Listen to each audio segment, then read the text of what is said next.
परिषद जो चला रहे हैं, तो आप सबसे गुजारिश है कि तहे दिल से इनका स्वागत करें और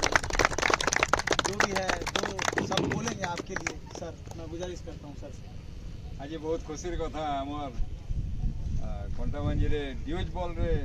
आम टूर्नामेंट होचे मत कथा होती फिरोज भाई सांगे जे 12टा टीम आमर कंटाबांजी जॉइन करिचन एटा बहुत बहुत बड़ खुशी कथा। तार कारण है जे ड्यूज बॉल रे 12टा टीम गोटे जगार बाहरवाटा यहाँ आम लगे गौरवर कथा और आशा रखुचु आम समस्ते निश्चित रूप से भल खेलमा भल खेलिकी कंटाबांजी ना के आहरी स्थान करमा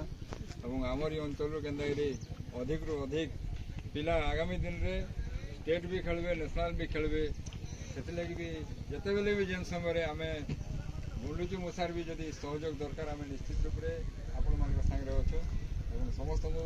बहुत बहुत शुभेच्छा धन्यवाद।